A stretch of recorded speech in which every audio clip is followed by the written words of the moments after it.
That black widow was punished for taking in orphans, the townspeople whispered with cruel satisfaction, until a giant cowboy stepped from the shadows and declared, "We're raising them together." The seamstress had defied every warning, sheltering 3 abandoned children when decent folk turned away. They predicted her swift ruin, a young widow with no family, no money, destined to fail spectacularly. But the towering stranger who emerged from the wilderness carried secrets that could rewrite everything. His weathered hands held unexpected gentleness. His silence concealed devastating wealth, and his proposal would either save them all or destroy what little protection she'd built. Yet beneath their unlikely alliance lurked a conspiracy that reached the highest corridors of power, where corrupt men schemed to claim what was never theirs. Would their partnership survive the storm brewing against them? The winter wind howled through Silverbrook, Kansas, carrying whispers of judgment and scorn. Etta Mae Delaney pulled her threadbare shawl tighter as she walked past the general store. The conversation stopped. Eyes followed her every step. She had been a widow for 6 months now, 28 years old with calloused hands from endless sewing and mending. The townspeople watched her with suspicion, waiting for her to fail, to pack up and leave like they expected all outsiders to do. The storm struck on a Tuesday night in February. Snow piled against her cabin walls while she worked by candlelight, stitching a dress for Mrs. Henderson. The knock came just after midnight. 3 small figures huddled on her doorstep, shivering and hollow-eyed. Tommy stood tallest at 12, his arm wrapped protectively around 9-year-old Sarah. Little Ben, barely 6, clutched a torn piece of fabric that might have once been a blanket. Their clothes spoke of better days, now reduced to rags. Etta Mae opened her door wider. The children stumbled inside, drawn to the warmth of her small fireplace. She wrapped them in her only spare quilts and heated the last of her soup. The next morning brought Pastor Jerome to her door. His face carried the practiced disappointment of a man who delivered unwelcome news regularly. "Miss Delaney, those children cannot stay here. They have nowhere else to go. The church has limited resources. We cannot support every unfortunate situation that presents itself." His words carried weight beyond their surface meaning. Everyone in Silverbrook understood the unspoken rules. Etta Mae had already pushed boundaries by staying after her husband's death. Taking in orphans crossed lines the community would not tolerate. Pastor Jerome left without offering alternatives. The children watched from the window, understanding more than their young faces revealed. Within days, the consequences began. Mrs. Henderson canceled her dress order. The banker's wife found someone else to alter her Sunday clothes. One by one, Etta Mae's customers disappeared. Sarah proved intelligent beyond her years, reading from Etta Mae's few books with startling fluency. Tommy showed mechanical aptitude, fixing her broken sewing machine with intuitive skill. Ben drew pictures on scraps of paper, creating detailed scenes that suggested artistic training. These children came from education and privilege.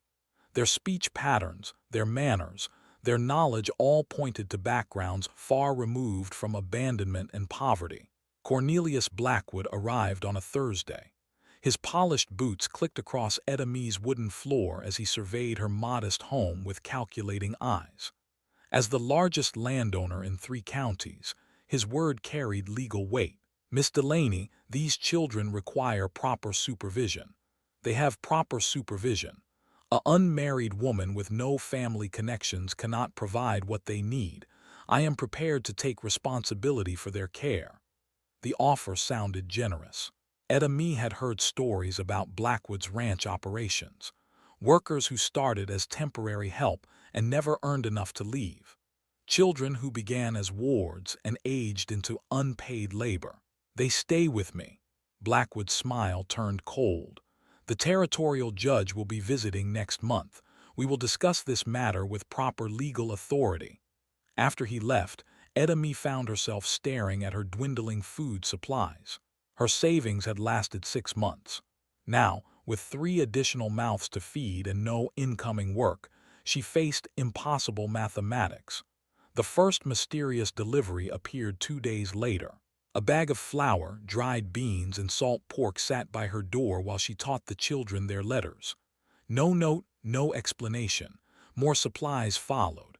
Blankets appeared overnight. Medicine for Ben's persistent cough materialized when she stepped outside to gather firewood. Someone watched her routine, understood her needs, and provided help with invisible generosity. Edemy set traps and kept vigil, determined to identify her benefactor. The supplies arrived with supernatural stealth, always during the brief moments when she focused entirely on the children or stepped to the back of her property. The children thrived despite their circumstances. Color returned to their faces. Tommy's mechanical skills improved daily. Sarah devoured every book Edemy owned. Ben's drawings grew more detailed and confident, but Blackwood's threat loomed larger. Other townspeople began making pointed comments about proper child-rearing and community standards. The pressure built like storm clouds gathering strength. On a cold March evening, while teaching Ben to write his letters, Edemy glimpsed movement through her window. A massive figure retreated into the tree line, moving with surprising grace for someone of such enormous size. Her mysterious guardian stood nearly 7 feet tall, broad-shouldered and imposing. Even in silhouette, his presence commanded attention and respect. Edemy grabbed her husband's old rifle and stepped into the darkness. The figure had vanished, but fresh boot prints marked the snow. Size 14 at minimum, leading toward the wilderness beyond her property. Tomorrow, she would have answers. If you are enjoying this story of how one woman's courage to protect orphan children will change an entire community forever, don't forget to comment where you are tuning in from to show how this story can connect us across any distances, backgrounds, and hearts. Because what will happen in the next 15 minutes in Silverbrook will completely change everything Edemy thought she knew about survival and unexpected allies. Edemy rose before dawn, positioning herself by the kitchen window with clear views of her property. The rifle rested across her lap as she waited for her mysterious benefactor to reveal himself. The giant emerged from the pine grove at first light. He moved with careful deliberation, carrying a wooden crate that looked small in his massive hands. Edemy stepped onto her porch, weapon raised. "Stop right there." The man froze. He stood nearly 7 feet tall with shoulders broad enough to fill doorways. His weathered face carried lines of grief and hard living, but his eyes held unexpected gentleness. "Ma'am, I mean no harm." "Then explain yourself." He set the crate down slowly, keeping his hands visible. "Name's Bo McFadden. Been watching over you and the young ones." "Why?" Bo's massive frame seemed to shrink as painful memories surfaced. "Lost my own family 3 years back. Wife Emma and little Lucy, both taken by cholera in one terrible week." Edemy kept the rifle steady but listened. "Been wandering since then, trying to find purpose. When I saw you take in those children, risking everything to protect them, it reminded me of Emma. She would have done the same." "That doesn't explain the supplies." Bo reached slowly into his coat pocket and withdrew a leather pouch heavy with gold coins. "My father struck it rich in the Colorado mines before he passed. Left me more money than I know what to do with." The revelation hit Edemy like physical force. This wandering giant possessed wealth beyond her imagination, yet he lived like a drifter and helped strangers in secret. "I have a proposition for you, Miss Delaney." Edemy lowered her weapon slightly. "I'm listening." "Marry me. Not for love or romance, but for protection. As your legal husband, I can provide financial security and social standing. You can raise those children without fear of Blackwood or his corrupt judge." The audacity of the proposal left Edemy speechless.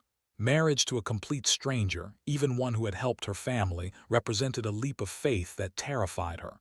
"You don't know me. I don't know you. I know you risked everything for 3 orphan children. I know you work your fingers raw to provide for them. I know you possess more courage than half the men in this territory." The children stirred inside the cabin. Tommy appeared in the doorway, rubbing sleep from his eyes. When he saw Bo, his face lit with recognition. You're the one who brought the medicine when Ben was coughing. Bo knelt to the boy's level, his intimidating size transformed into gentle protection. How is your little brother feeling? Much better, thanks to you. Sarah and Ben joined Tommy on the porch.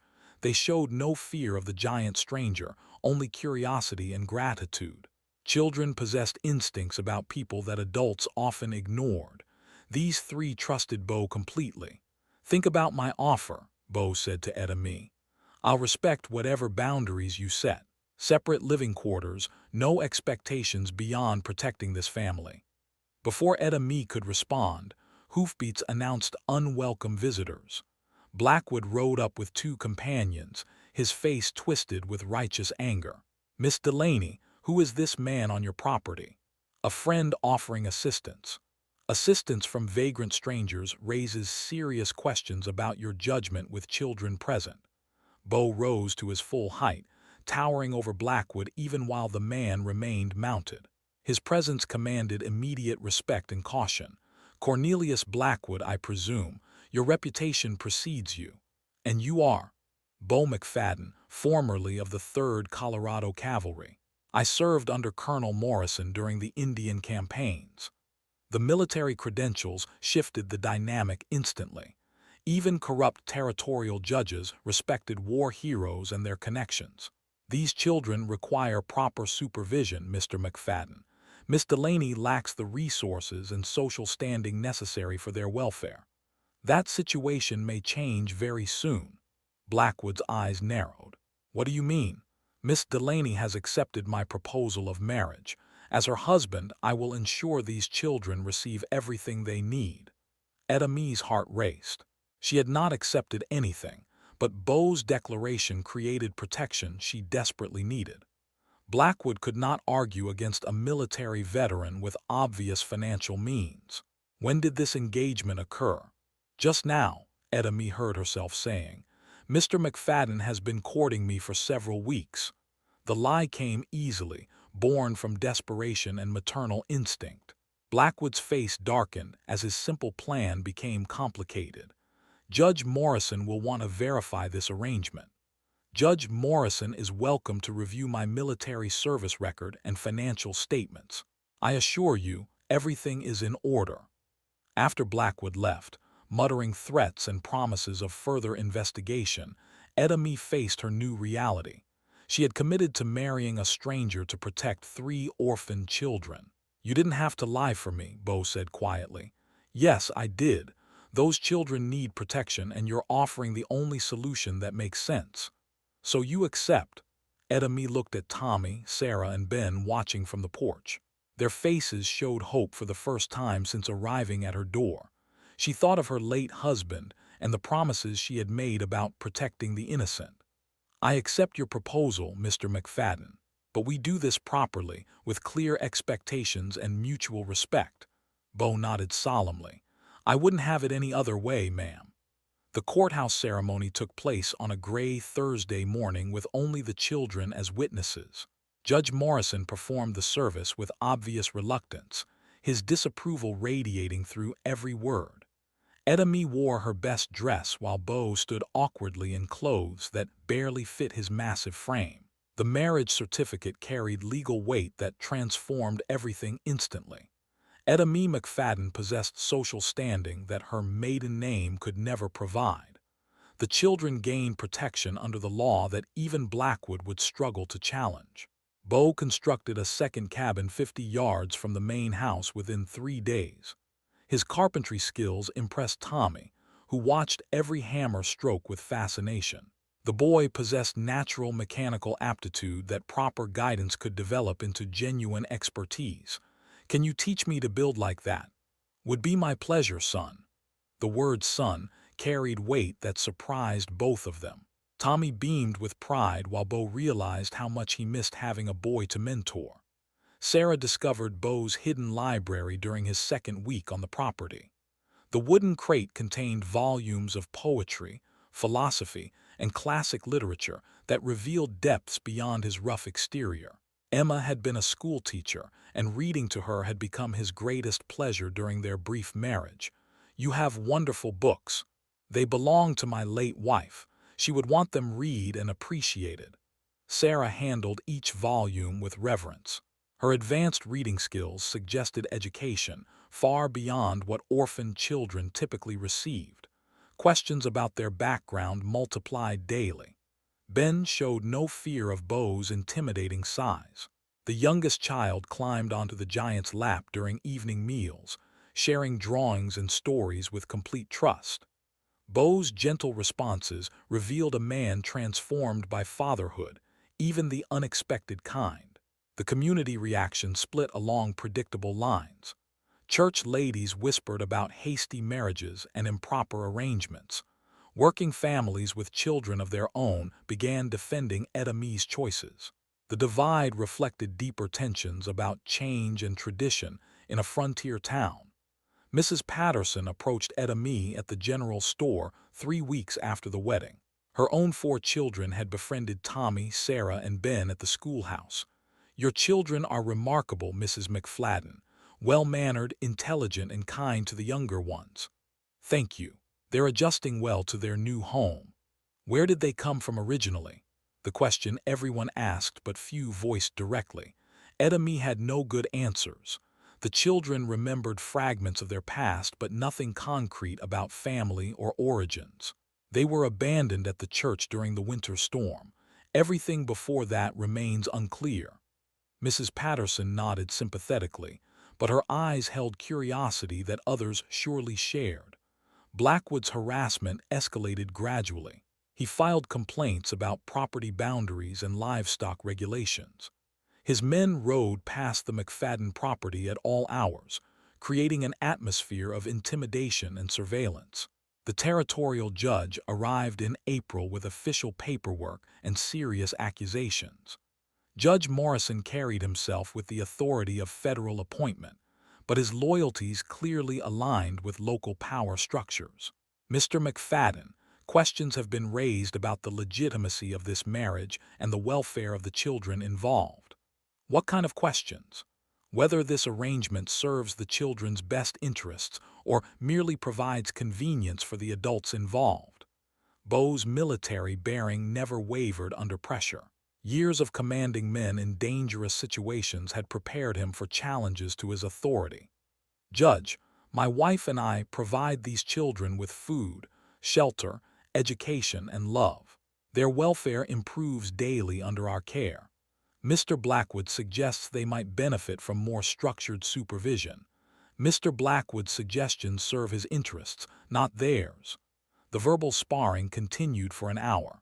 Judge Morrison probed for weaknesses in their story, while Bo deflected every challenge with patient determination. Edomie watched her husband protect their family with skills she was only beginning to understand. After the judge left, Bo revealed disturbing intelligence from his military contacts. Someone had been making inquiries about the children through official channels. Questions about their identities, backgrounds, and potential inheritance rights. Inheritance rights? Children don't get abandoned accidentally, Edomie, especially not children with their education and manners. Someone wanted them gone for specific reasons. The implications chilled her. If the children possessed inheritance claims, their abandonment became calculated crime rather than tragic circumstances. Strange men began appearing in Silverbrook, asking questions about newcomers and recent arrivals. They claimed to represent various territorial agencies, but their credentials seemed questionable. Bo's suspicions grew stronger. "We need to be very careful. This situation involves more than we originally understood." Edomie found herself falling in love with her husband of convenience. His gentleness with the children, his quiet strength during conflicts, and his unwavering commitment to their family created feelings she had not expected. Bo struggled with similar emotions. Edomie's fierce protectiveness, her intelligence under pressure, and her natural grace reminded him that his heart could love again after devastating loss. The children sensed the growing affection between their guardian parents. Tommy began calling them Mama and Papa without prompting. Sarah and Ben followed his example naturally. One evening in late April, Judge Morrison returned with federal paperwork and grim determination. Blackwood accompanied him with obvious satisfaction. "Mrs. McFadden, I am here to inform you that custody proceedings will begin next week. The territorial court will determine whether these children remain in your care or transfer to more appropriate guardianship." The legal battle they had dreaded was finally beginning. Bo's military connections proved invaluable within hours of Judge Morrison's threat. Colonel Hayes, his former commanding officer, arrived from Denver with federal documentation that changed everything. The children's father was decorated war hero Captain William Thornton, died in a ranch accident 18 months ago, leaving substantial property to his 3 offspring. The revelation struck like lightning. Tommy, Sarah, and Ben Thornton possessed legal claim to 2,000 acres of prime Colorado territory, awarded through federal land grants for their father's military service. Where's the mother? Died in childbirth when Ben was born.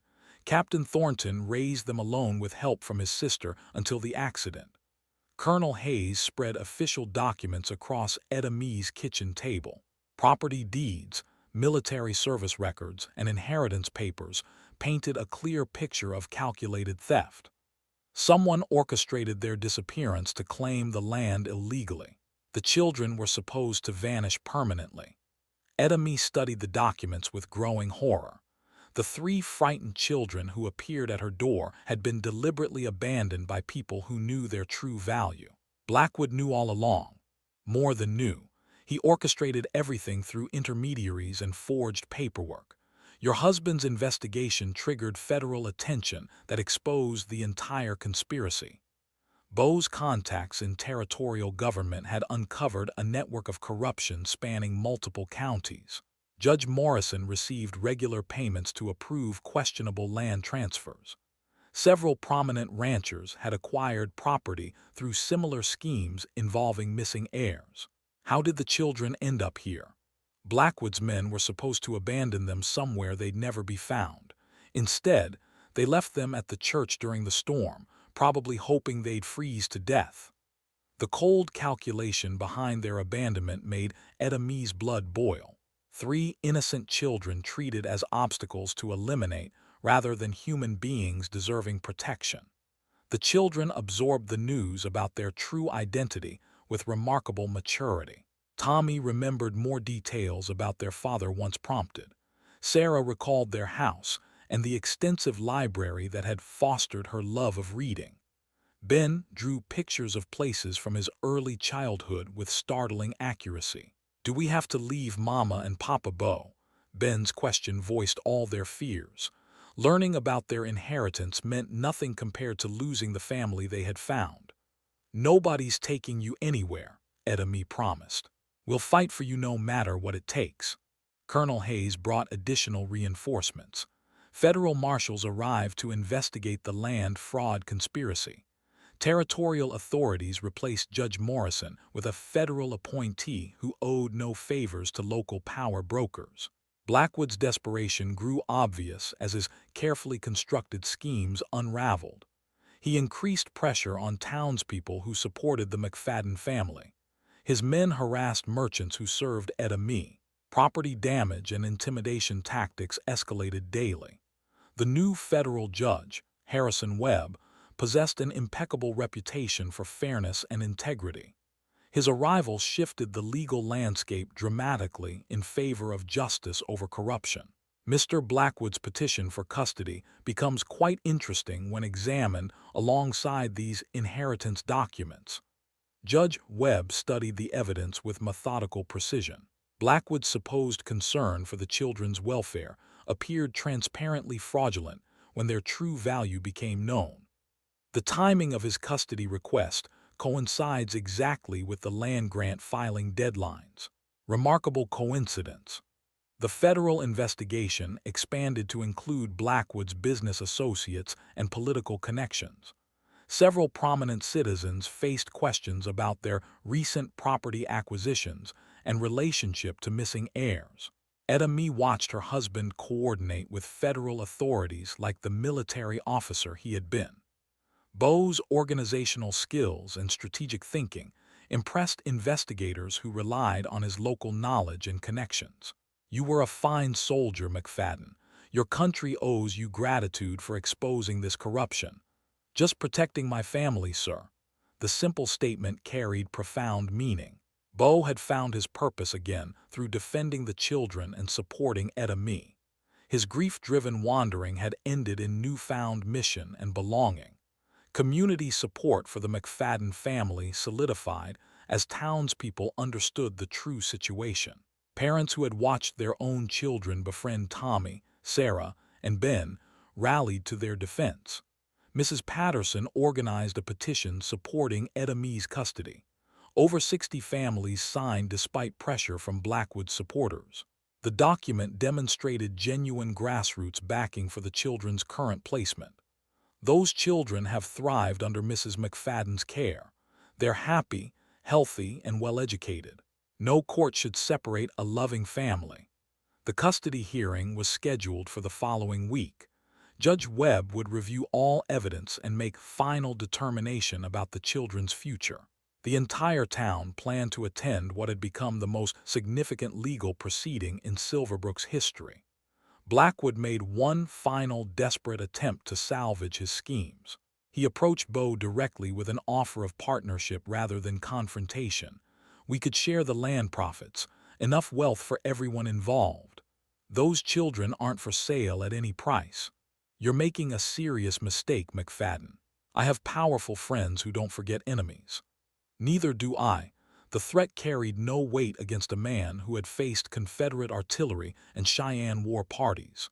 Blackwood's intimidation tactics meant nothing to someone who had already lost everything once and rebuilt his life around protecting others. The night before the hearing, Edami found herself more nervous about the children's testimony than the legal arguments. Tommy, Sarah, and Ben would speak for themselves about where they wanted to live and who they considered family. Their answers would determine everything. The courthouse overflowed on Monday morning with citizens from 3 counties. Every seat filled while dozens more stood along the walls. Judge Webb commanded immediate respect as he reviewed the mountain of evidence spread across his bench. Blackwood entered with 2 expensive lawyers from Kansas City. His confident demeanor masked growing desperation as federal marshals took positions throughout the courtroom. The corruption investigation had reached levels that threatened his entire empire. Edami sat beside Bo at the plaintiff's table, her hand trembling slightly as she watched the children take seats in the front row. Tommy wore his best shirt while Sarah had braided her hair carefully. Ben clutched a small wooden horse that Bo had carved for him. Judge Webb began with a summary of the evidence. He outlined the inheritance fraud conspiracy with methodical precision, connecting Blackwood's custody petition to the illegal land grab scheme. The courtroom murmured as the full scope of the corruption became clear.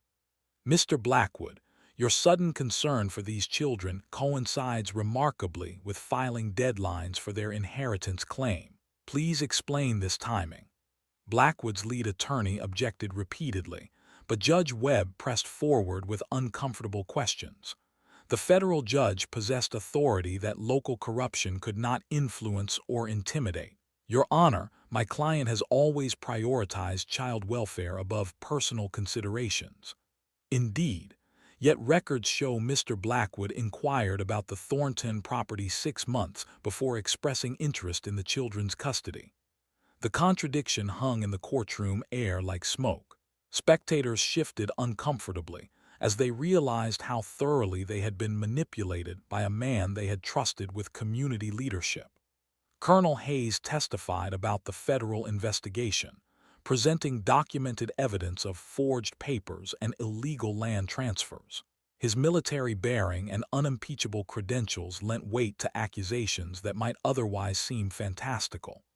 Captain Thornton's children were deliberately targeted for elimination, so Mr. Blackwood could claim their inheritance through fraudulent documentation. The word elimination sent chills through the packed courtroom. 3 small children had nearly died, so one man could steal their birthright. Mrs. Patterson took the stand next, representing the community petition supporting Edami's custody.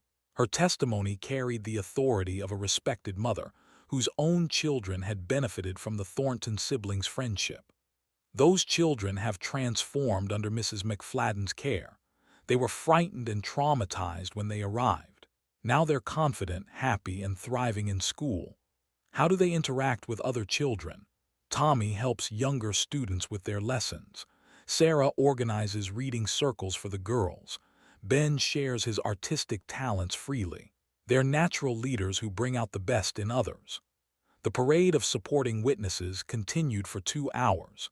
Teachers, shopkeepers, and neighboring families testified to the children's positive influence and obvious happiness in their current home.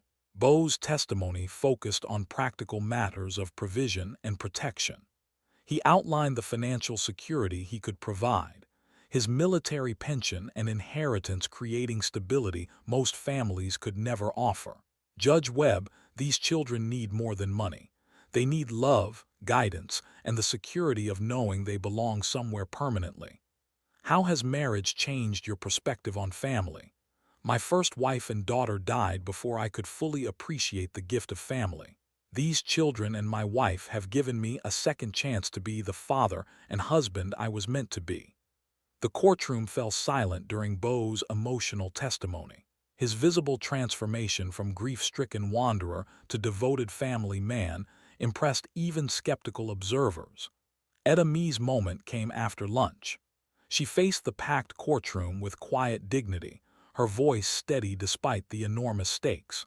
Your Honor, I didn't seek to become a mother to 3 children, but when they needed help, turning them away was never an option. What makes you qualified to raise children of such substantial inheritance? I'm not raising them for their money. I'm raising them because they deserve love, education, and the chance to become the remarkable adults I can already see in them. Judge Webb questioned her about discipline, education plans, and long-term goals for each child. Etta Mee answered with specificity that demonstrated deep knowledge of their individual personalities and needs. Tommy wants to study engineering. Sarah dreams of becoming a teacher like her father's sister. Ben shows artistic talent that proper instruction could develop. I want them to pursue their gifts freely. The children's testimony provided the emotional climax everyone anticipated. Judge Webb questioned them individually, his gentle manner encouraging honest responses. Tommy spoke first, his 12-year-old voice carrying surprising authority. Sir, Mama Etta and Papa Bo saved our lives. They gave us a home when nobody else would help. Do you understand you have significant inheritance rights? Yes, sir, but money doesn't make a family. Love makes a family. Sarah's testimony brought tears to several spectators. Before we came to Mama Etta, I thought we'd never be safe again. Now I know what home feels like. Ben's simple declaration cut through all legal complexity. I want to stay with my mama and papa forever. Judge Webb called for closing arguments as afternoon shadows lengthened. Blackwood's lawyers made desperate appeals about proper supervision and community standing, but their words rang hollow against the children's clear preferences. Federal prosecutor Samuel Mitchell delivered the final statement with devastating precision. Your Honor, this case represents a choice between love and greed, between justice and corruption, between protecting children and exploiting them. The courtroom held its breath as Judge Webb prepared his verdict. Judge Webb rose from his bench as silence blanketed the packed courtroom. His weathered face revealed nothing as he surveyed the crowd before delivering his verdict. In the matter of custody for Thomas, Sarah, and Benjamin Thornton, this court finds overwhelming evidence of Mr. Blackwood's fraudulent conspiracy to steal their rightful inheritance. Blackwood's face drained of color. His expensive lawyers shuffled papers frantically, knowing their case had collapsed completely. Furthermore, the children have clearly expressed their desire to remain with Mr. and Mrs. McFadden, who have provided exemplary care despite difficult circumstances. Etta Mee gripped Bo's hand as tears filled her eyes. The children sat forward in their seats, holding their breath. Custody is hereby awarded permanently to Bo and Etta Mee McFadden. The Thornton inheritance will be managed through federal trust until the children reach majority age. The courtroom erupted in celebration. Mrs. Patterson led the applause while dozens of supporters cheered the victory of justice over corruption. Tommy, Sarah, and Ben rushed to embrace their parents as the legal battle finally ended.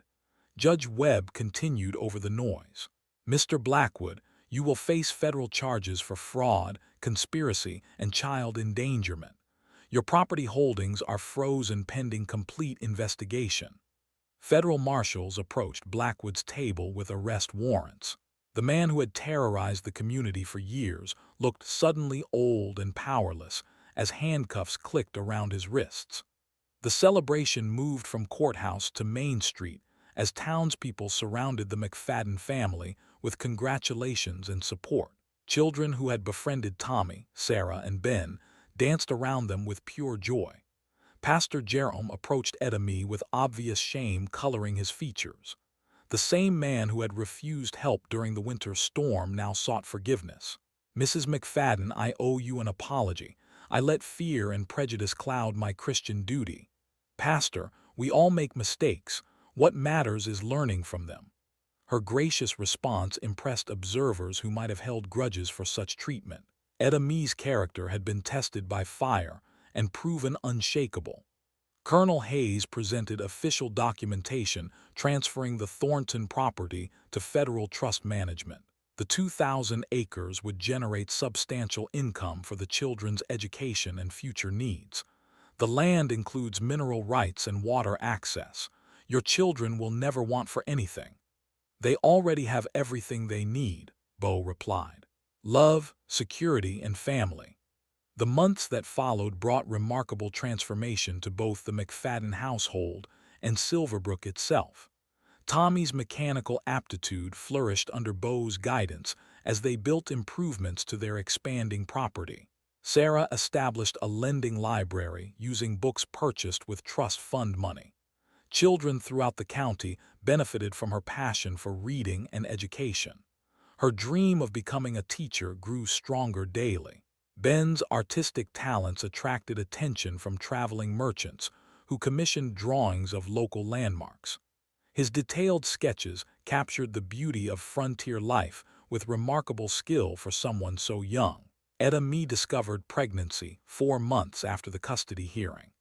The news filled their home with additional joy as their chosen family prepared to welcome a biological addition. Will the baby call Tommy, Sarah, and Ben brother and sister?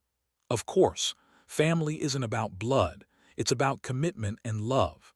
The community's attitude toward the McFadden family evolved completely. Edamee found herself consulted on matters of child welfare and education. Her reputation for wisdom and compassion spread throughout the territory. Bo used his military connections to establish a school that welcomed children regardless of background or social standing. The institution honored his late wife Emma's memory while providing opportunities for frontier families. Blackwood's trial in federal court resulted in a 20-year prison sentence for conspiracy and fraud. His property was liquidated to compensate victims of his various schemes. Justice moved slowly but arrived eventually. Judge Morrison fled the territory before corruption charges could be filed. His replacement proved honest and committed to equal treatment under law for all citizens. 1 year after the custody hearing, the McFadden family gathered for Sunday dinner in their expanded home. Baby Emma, named for Bo's first wife, gurgled happily in her father's massive arms while the older children shared stories of their school week. Tommy announced his acceptance to engineering program in Denver. The trust fund would cover all expenses while he pursued the education his father would have wanted. Sarah received appointment as assistant teacher at the new school. Her natural gifts for instruction and love of learning made her invaluable to the educational mission. Ben's artwork earned commission from territorial governor's office. His paintings of frontier life would hang in the Capitol building, showcasing talent nurtured by family love. Edamee reflected on the journey from desperate widow to respected matriarch. The scared woman who had opened her door to 3 frozen children could never have imagined such transformation. What are you thinking about? How much can change when people choose love over fear? Bo smiled as he watched their children play in the evening light. His own journey from grief-stricken wanderer to devoted father and husband proved that second chances could create miracles. The McFladden family had grown beyond their wildest dreams, but the foundation remained unchanged. Love, commitment, and willingness to sacrifice for others had created something beautiful from desperate circumstances. Their story became legend throughout the territory, inspiring other families to open their hearts to children in need. The legacy of 3 orphans and the widow who saved them continued growing with each passing year.